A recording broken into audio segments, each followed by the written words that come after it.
স্বাগত নিউজ 24 চট্টগ্রাম প্রতিদিনে। সঙ্গে আছি আমি জান্নাতুল সাদিয়া। নভেম্বরের শুরুতেই পর্যটকদের জন্য খুলছে সেন্ট মার্টিন। খোলা থাকবে আগামী বছরের ফেব্রুয়ারি পর্যন্ত।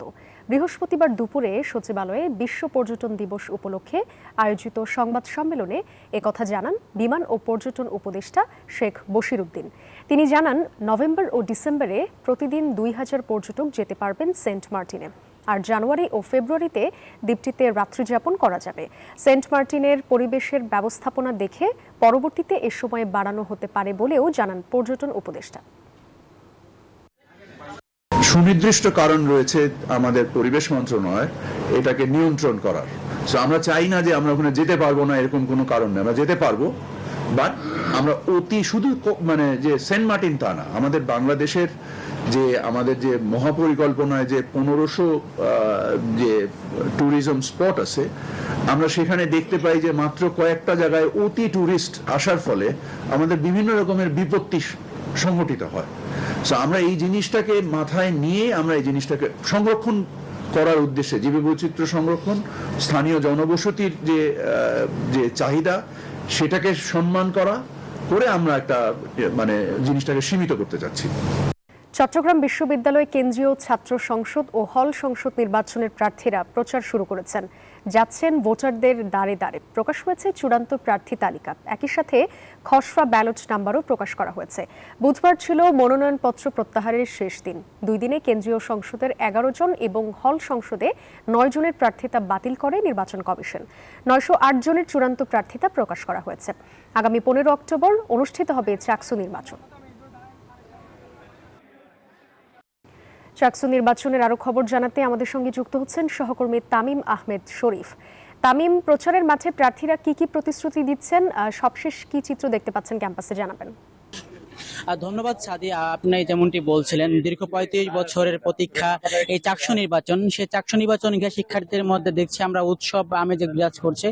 আজকে চূড়ান্ত প্রার্থিতা তালিকা প্রকাশ করছে কমিশন। আমরা দেখি যে 908 জন শিক্ষার্থী সেখানে বৈধতা পেয়েছে নির্বাচন করার জন্য এবং 24 জন শিক্ষার্থী এখান থেকে বাদ গিয়েছেন। আজ চাকসু নির্বাচনের যে ব্যালট, খসড়া ব্যালট, সেটি প্রকাশ করা হয়েছে। সেই প্রকাশ করার পর আমরা দেখি যে প্রার্থীরা শিক্ষার্থীদের কাছে যাচ্ছেন, ভোট চাচ্ছেন। আমরা একটু কথা বলতে চাই ছাত্রদল মনোনীত ভিপি প্রার্থীর সাথে। আজকে যেহেতু প্রথম আপনাদের প্রচারণা, কেমন সাড়া পেয়েছেন আপনারা? আজকে থেকে আমাদের আনুষ্ঠানিক প্রচারণা শুরু হয়েছে। তো শিক্ষার্থীদের কাছ থেকে আমরা ব্যাপক সাড়া পাচ্ছি এবং ওরা খুব উচ্ছ্বসিত, কারণ তারা জানে তাদের অতীতের সকল সংকটে, সকল সমস্যা এবং তাদের যৌক্তিক দাবি দেওয়ায় আমাদের ছাত্রদল নেতাকর্মীরা তাদের পাশে ছিল। তো তারা বেশ আশাবাদী এবং তাদের উচ্ছ্বাস থেকে আমরাও আশাবাদী। যদি একটা সুষ্ঠু, গ্রহণযোগ্য, শান্তিপূর্ণ নির্বাচন হয় তাহলে ছাত্রদল ব্যাপক ভোটে নির্বাচিত হবে। ধন্যবাদ। আমরা একটু জিএস প্যাট সাথে কথা বলতে চাই যে আজকে সারাদিন দেখছি আপনাদের দৌড়ঝাঁপ, শিক্ষার্থীদের কাছে যাচ্ছেন, আপনারা কেমন সাড়া পাচ্ছেন? দেখেন, চট্টগ্রাম বিশ্ববিদ্যালয়ে স্টুডেন্টের মৌলিক অধিকারগুলো আদায়ের জন্য বিগত দিনে কোনো প্ল্যাটফর্ম ছিল না। তো আসন্ন চাকসু নির্বাচনের মাধ্যমে নতুন করে একটা প্ল্যাটফর্ম তৈরি হচ্ছে এবং জবাবদিহিতার জায়গা তৈরি হচ্ছে। সেক্ষেত্রে স্টুডেন্টরা অনেকটাই উৎসাহ উৎফুল্লভাবে করছে। কিন্তু হঠাৎ করে দুর্গাপুজোর ছুটি পড়ে যাওয়ায় বেশিরভাগ শিক্ষার্থী বাড়িতে চলে গেছেন। তো যার কারণে আমরা কিছুটা চাকসুর আমেজটা একটা হারিয়ে ফেলতেছি। হয়তো আমরা আশা করব 4 তারিখের পরে যখন বিশ্ববিদ্যালয় খুলবে তখন নতুন করে আবার এই চাকসুর আমেজটা ফুটিয়ে উঠবে চট্টগ্রাম বিশ্ববিদ্যালয়। আর চট্টগ্রাম বিশ্ববিদ্যালয় ছাত্র দল সবসময় শিক্ষার্থীদের পাশে ছিল, আগামীতেও থাকবে। ইনশাল্লাহ আমাদের বিজয় হবে। ধন্যবাদ। যেমনটি বলছে, আপনারা শুনছিলেন যে তারা প্রচারণা এখন শুরু করেছে। দুর্গাপূজার পরে তারা আরো সময় পাবে 4 থেকে 5 দিন, এরপর তারা নির্বাচন করবে। আগামী 15 অক্টোবর অনুষ্ঠিত হবে চাকসু নির্বাচন। সাদিয়া। তামিম, ধন্যবাদ আপনাকে। চট্টগ্রামে ডেঙ্গুর সাথে বাড়ছে চিকুনগুনিয়ায় আক্রান্তের সংখ্যাও। চট্টগ্রাম মেডিকেল ও জেনারেল হাসপাতালে বেড়েছে রোগীর চাপ। তবে ডেঙ্গু মোকাবিলায় হাসপাতালগুলো প্রস্তুত। জোরদার হচ্ছে মশক নিধন কার্যক্রমও, জানিয়েছেন সিটি মেয়র। ডেঙ্গু নিয়ে আতঙ্কিত না হয়ে সচেতন হওয়ার পরামর্শ সিভিল সার্জনের। রতন দাসের ছবিতে নয়ন বড়ুয়া জয়ের রিপোর্ট। চট্টগ্রামে থেমে থেমে বাড়ছে ডেঙ্গুর প্রকোপ। প্রতিদিনই চট্টগ্রাম মেডিকেল, জেনারেল হাসপাতাল সহ বিভিন্ন হাসপাতালে ভর্তি হচ্ছেন ডেঙ্গু আক্রান্ত নতুন রোগী। সবাই উচ্চ জ্বর, প্রচন্ড মাথা ব্যথা, পেশি ও গাঁটে ব্যথা ও তীব্র দুর্বলতা নিয়ে এসেছেন হাসপাতালে। আমরা তো আতঙ্কের মধ্যেই আছি। হঠাৎ করে দেখা যাচ্ছে ডেঙ্গুর প্রকোপ, মানে না বোঝার আগে রোগী সিরিয়াস হয়ে যাচ্ছে। ডেইলি আমার গতকালকে তো 4-5টা রিসিভ করছি, প্রায় আসে এখন 30টা থাকে প্রায় এভারেজ। ডেঙ্গুর পাশাপাশি চিকুনগুনিয়া রোগীর সংখ্যাও বাড়ছে চট্টগ্রামে। সিভিল সার্জন বলছেন, আতঙ্কিত না হয়ে সচেতন হতে হবে। আপনারা ভয় না, আপনারা সতর্ক থাকবেন। দিন এবং রাত্রে যখনই আপনারা ঘুমাবেন মশারি ব্যবহার করবেন, এবং এক ধরনের ক্রিম আছে, ক্রিম ব্যবহার করা যায়। এবং আপনারা যখনই কোনো জ্বর আসে, যখনই কোনো আপনারা সুস্থ বোধ করবেন, দুর্বলতা ফিল করবেন, ডাক্তারের শরণাপন্ন হবেন এবং টেস্ট করাবেন। তবে মশক নিধন কার্যক্রম জোরদার করার কথা জানান সিটি মেয়র। গণসচেতনতা বৃদ্ধির জন্য আমরা কাজ করে যাচ্ছি এবং ইতিমধ্যেই আমরা চিহ্নিত করেছি যে জোনগুলোতে ডেঙ্গু চিকুনগুনিয়া বেশি হচ্ছে। এইদিকে ডেঙ্গুতে আক্রান্ত রোগীর স্বজনদের অভিযোগ, শহরে মশক নিধন কার্যক্রম চলমান থাকলেও গ্রামে নেই এমন উদ্যোগ। তাই গ্রামে ডেঙ্গু আক্রান্ত রোগীর সংখ্যা অনেক বেশি। এখানে তো ওষুধ ছিটায়, আর গ্রামে তো অনেক মশা, আর মশাটাকে শুইতে হয়। চট্টগ্রামে ডেঙ্গুতে আক্রান্ত হয়ে চলতি বছর মৃত্যু হয়েছে 19 জনের। নয়ন বড়ুয়া জয়, নিউজ 24, চট্টগ্রাম। খাগড়াছড়িতে পাহাড়ি এক কিশোরীকে সংঘবদ্ধ ধর্ষণের ঘটনায় জড়িত ব্যক্তিদের বিচারের দাবিতে আধা বেলা সড়ক অবরোধ হয়েছে। বৃহস্পতিবার সকাল 6টায় শুরু হয়ে দুপুর 12টা পর্যন্ত চলে অবরোধ। জহুরুল ইসলামের পাঠানো তথ্য ও চিত্রের ডেস্ক রিপোর্ট। বৃহস্পতিবার সকাল 6:30 খাগড়াছড়িতে এক স্কুল ছাত্রীকে ধর্ষণের প্রতিবাদে আধা বেলা সড়ক অবরোধ কর্মসূচি পালিত হয়। অবরোধকারীরা সড়কের বিভিন্ন স্থানে টায়ার জ্বালিয়ে ও গাছের গুঁড়ি ফেলে প্রতিবন্ধকতা তৈরি করেন।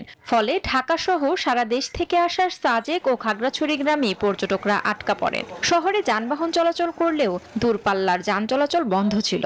আমরা তো গাড়ির জন্য দাঁড়াই আছি আর কি, আর আজকে যে আধা বেলা একটা অবরোধ জানতাম না। অবশ্য পুলিশ বলছে ওই ঘটনায় এক যুবককে গ্রেপ্তার করা হয়েছে। আমরা চেষ্টা করতেছি জনজীবন যাতে স্বাভাবিক থাকে। আমরা প্রত্যেকটি প্রধান সড়কে টহল দিচ্ছি। এখন পর্যন্ত কোনো অঘটনের সংবাদ পাওয়া যায়নি, পরিস্থিতি স্বাভাবিক রয়েছে। মঙ্গলবার খাগড়াছড়ি সদরের সিঙ্গেনালায় প্রাইভেট পড়ে বাড়ি ফেরার পথে অপহরণ ও ধর্ষণের শিকার হয় ওই ছাত্রী। Desk report, news 24। দুর্গাপূজা ঘিরে দেশ জুড়ে মণ্ডপে মণ্ডপে চলছে শেষ মুহূর্তের প্রস্তুতি। প্রতিমা তৈরি শেষে এখন রং তুলির আঁচড় দিতে ব্যস্ত শিল্পীরা। মণ্ডপে মণ্ডপে চলছে সাজসজ্জার কাজ। রং তুলির ছোঁয়ায় প্রাণ সঞ্চারের কাজে ব্যস্ত শিল্পীরা। কারিগররা ফুটিয়ে তুলছেন দুর্গা, লক্ষ্মী, সরস্বতী, গণেশ, কার্তিক ও অসুরের প্রতিমা। নির্বিঘ্নে পূজা সম্পন্ন হবে আশা আয়োজকদের। নিরাপত্তা জোরদার করা হয়েছে বলছে পুলিশ। দুর্গাপূজার আরো খবর জানাতে যুক্ত হচ্ছেন সহকর্মী ফাতেমা জান্নাত মুমু। মুমু, শারদীয় দুর্গোৎসবের শেষ মুহূর্তের প্রস্তুতি কেমন চলছে রাঙামাটিতে জানাবেন। ধন্যবাদ তুলি। আমি আছি এখন রাঙামাটি কালী মন্দিরে। এটি হচ্ছে একটি ঐতিহ্যবাহী কালী মন্দির। এখানে ব্যাপক প্রস্তুতি তারা গ্রহণ করেছে। এরই মধ্যে রং তুলির যে কাজ সেটি সম্পূর্ণ হয়েছে। এখন দেবী দুর্গার সাজসজ্জার কাজ চলছে, লাইটিং এবং গহনা পরানোর কাজ, শাড়ি পরানোর কাজ চলছে। একই সাথে তারা ব্যাপক প্রস্তুতি গ্রহণ করেছে। লক্ষ্মী, সরস্বতী, গণেশ এবং কার্তিককেও তারা কিন্তু বিভিন্ন রঙে বিভিন্ন কারুকাজের মধ্য দিয়ে কিন্তু সাজানো হয়েছে। এবং রাঙামাটিতে এবার কিন্তু 41টি পূজা মণ্ডপে দুর্গাপূজার উৎসবের আনুষ্ঠানিকতা শুরু হতে যাচ্ছে, যার কারণে রাঙামাটির যে সনাতন ধর্মাবলম্বী আছে তারাও কিন্তু ব্যাপক প্রস্তুতি গ্রহণ করেছে। আমার সাথে কালী মন্দিরের পুরোহিত আছেন, আমরা তার সাথে একটু কথা বলতে চাই। সাজসজ্জার কাজ কতটুকু বাকি আছে? দুর্গাপূজা নিয়ে আপনাদের কেমন প্রস্তুতি এবার? আর 2 দিনের মধ্যে সব সম্পূর্ণ শেষ হয়ে যাবে। আমরা শনিবারে শুভ পঞ্চমী তিথিতে আমন্ত্রণ মায়ের, আর ষষ্ঠী দিন হলো অধিবাস, মানে আপনার 28 তারিখ, আর 29 তারিখ প্রথম পুজো, 29, 30 আর 1 তারিখ। অসংখ্য ধন্যবাদ। ষষ্ঠী পূজার মধ্য দিয়ে দুর্গাপূজার যে আনুষ্ঠানিকতা সেটি শুরু হতে যাচ্ছে এবং ব্যাপক প্রস্তুতি গ্রহণ করা হয়েছে। একই সাথে 4 স্তরের যে নিরাপত্তা সেটিও কিন্তু প্রশাসনের পক্ষ থেকে নেওয়া হয়েছে, যাতে সনাতন ধর্মাবলম্বীদের পাশাপাশি অন্যান্য ধর্মাবলম্বীরাও যেন এই দুর্গাপূজার উৎসবের আনন্দ উপভোগ করতে পারেন। তো রাঙামাটি থেকে এই ছিল আমার কাছে সর্বশেষ তথ্য। ফিরে যাচ্ছি স্টুডিওতে। সাদিয়া। মোমো, ধন্যবাদ আপনাকে। আসন্ন সর্বজনীন দুর্গাপূজার প্রস্তুতি দেখতে মন্দির ও মণ্ডপ পরিদর্শন করলেন Khagrachari BGB sector commander colonel Mohammad Abdul Mottakim. দুপুরে পৌর শহরের কেন্দ্রীয় মন্দির ও পূজা মণ্ডপ পরিদর্শন করেন তিনি। এ সময় তিনি বলেন, শান্তিপূর্ণ পরিবেশে দুর্গা উৎসব নিশ্চিত করতে খাগড়াছড়ি বিজিবি সেক্টরের আওতাধীন ৩০টি পূজা মণ্ডপে কঠোর নিরাপত্তা ব্যবস্থা গ্রহণ করেছে বিজিবি, যাতে মণ্ডপগুলোতে কোনো প্রকার অপ্রীতিকর ঘটনা ঘটতে না পারে সেদিকে বিজিবি নজর রাখছে।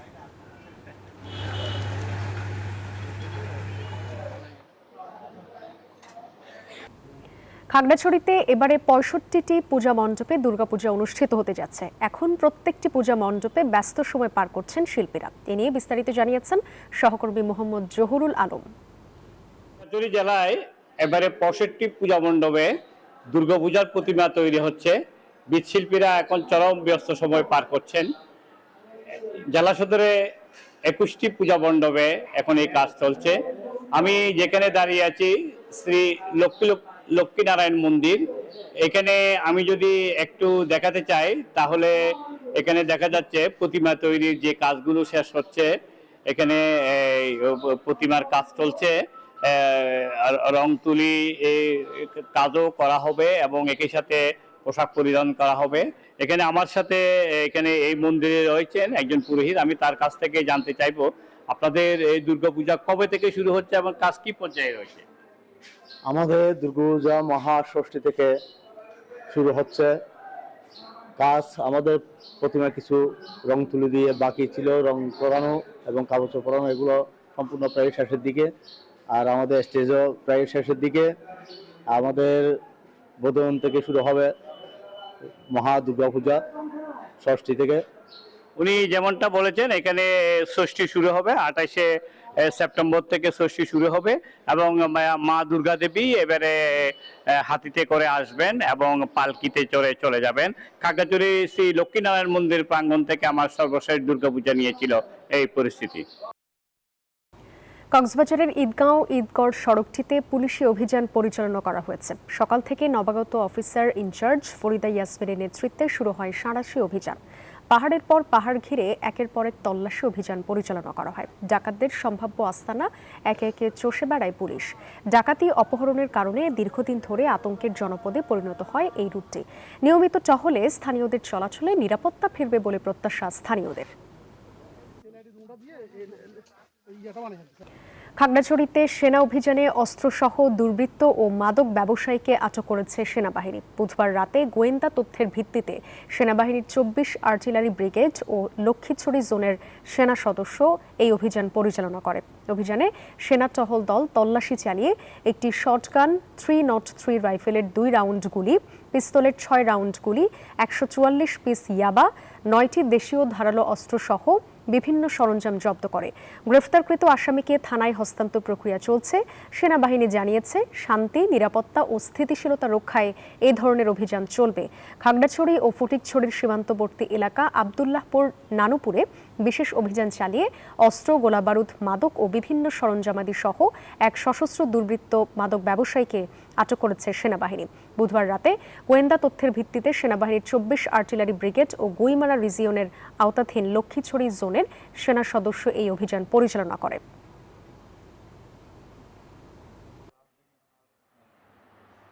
চট্টগ্রাম জেলা রেড ক্রিসেন্ট সোসাইটির সেক্রেটারি হলেন অ্যাডভোকেট ইফতেখার হোসেন চৌধুরী মহসিন।